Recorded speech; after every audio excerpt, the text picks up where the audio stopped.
Me rastin e 26 vjetorit të çlirimit të Kosovës, ditës kur filloi paqja në vendin tonë e për popullin tonë,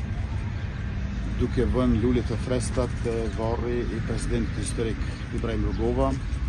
një kontribues i madh për unitetin e popullit dhe për ndërkombëtarizimin e Kosovës dhe çështjes kombëtare në përgjithësi, gjatë gjithë viteve të 90-ta dhe më pas, tek presidenti i parë i Kosovës, e më pas do të vazhdojmë edhe tek varri i simbolit rezistencës Mandelës së shqiptarisë të Evropës Adem Demaçi, për të vijuar me kompleksin Adem Jashari dhe varret e kryekomandantit Adem Jashari dhe të familjes Jashari, duke shënuar kësaj edhe gëzimin ton për çlirim, po njëkohësisht edhe kujtesën ton për ata të cilët punuan e u sakrifikuan për lirinë që kemi dhe shtetin që e ndërtojmë e zhvillojmë sot. Lavdi të gjithë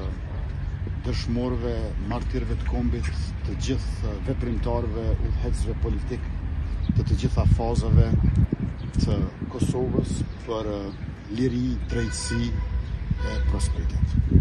Baca Adem Demaçi, kur pa dalur nga burgu, pa të thënë që dola nga një burg i vogël në burgun e madh, që quhet Kosovë, sepse ishim në okupimin e egër të Serbisë me një regjim shovenist antishqiptar që kishte instaluar apartheid kundërmesh.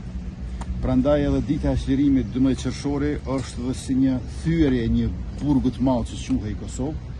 sepse u çlirua populli dhe po tërhiqeshin të gjitha forcat e armatosura policore e ushtarake të Serbisë. Andaj sot në ditën e çlirimit të paqes vum lule të freskëta edhe te varri i Bacadem si simbol i rezistencës tonë, dhe gjithashtu si një veprimtar i paepur, i cili nuk u kursye asnjëherë dhe dha gjithçka për më të mirën e më të mbarën e vendit tonë e të popullit tonë. Është sakrifica e gjeneratave të tëra, e cila e ka mundësuar këtë ditë, 26 vjetorin e të cilës ne e festojmë sot, duke mos harruar për asnjë moment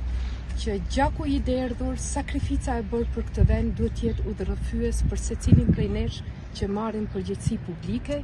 Ky shtet meriton të jetë edhe më i fortë, edhe më i përparuar, dhe qytetarët e këtij vendi kanë arsye të jenë shumë krenar që po e përjetojmë 26 vjetorin e çlirimit të vendit.